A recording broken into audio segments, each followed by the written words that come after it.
pour la recette, il va nous falloir 9 pilons de poulet.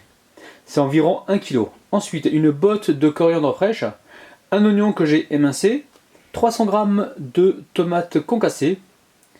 On aura besoin aussi de sel, de poivre, donc environ une cuillère à café, du paprika, donc une belle cuillère à soupe, 300 g de champignons de Paris, 3 pommes de terre, de l'huile de tournesol et si on a besoin, on rajoutera un petit peu d'eau. Alors franchement, cette recette, elle est vraiment super facile. Dans le plat, on met un petit peu d'huile. Ensuite, on vient couper les champignons. Donc là, je les ai coupés en 4. Donc je verse tout mon récipient. Ensuite, on va venir couper les pommes de terre. On va venir saler un petit peu. On va poivrer également un petit peu.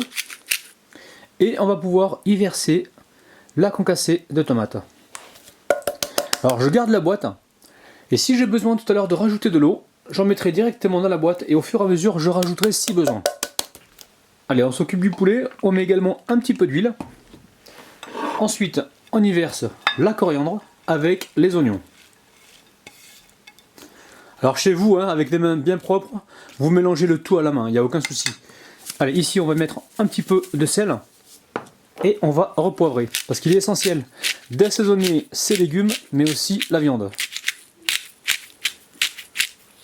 Allez, on va pouvoir y mettre le paprika. Et là, on mélange. Alors cette recette, c'est vraiment pour ceux qui n'ont vraiment pas le temps, hein, et qui ont envie de manger quelque chose de très bon. Alors surtout, ne vous inquiétez pas du volume, en cuisant, ça va redescendre. Allez, j'essaye d'y mettre donc toute la garniture aromatique, donc à savoir les oignons, les épices et la coriandre.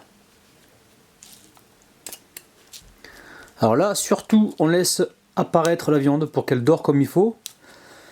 La garniture aromatique, on va essayer de la mettre dans tous les petits espaces.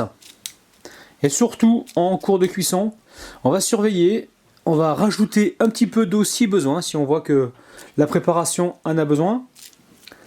Le four est en train de préchauffer à 180 degrés. On peut aller jusqu'à 200 degrés pour bien colorer le poulet, mais moi je préfère commencer à 180. Et pour le temps de cuisson, c'est environ 1 heure de cuisson. Allez, on surveille. Les amis, ça sent super bon. Le poulet est cuit, on va pouvoir passer à la dégustation. Je récupère une assiette, je mets des légumes, du poulet. Oh là là, regardez-moi ça les amis. Allez, on dédicace Elisa Gonzalez, Terre Malika, Fatih Bellissima.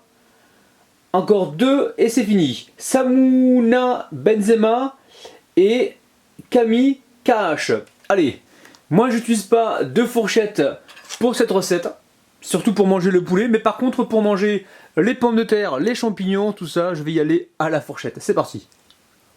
Alors, parfait et succulent. On passe au poulet. Alors c'est vraiment super bon, surtout pour ceux qui sont pressés et qui n'ont pas le temps de préparer leur dîner. Ce que je peux vous conseiller, si vous aimez épicé, rajoutez une cuillère à café de cumin pour encore plus vous régaler. C'est vraiment super bon.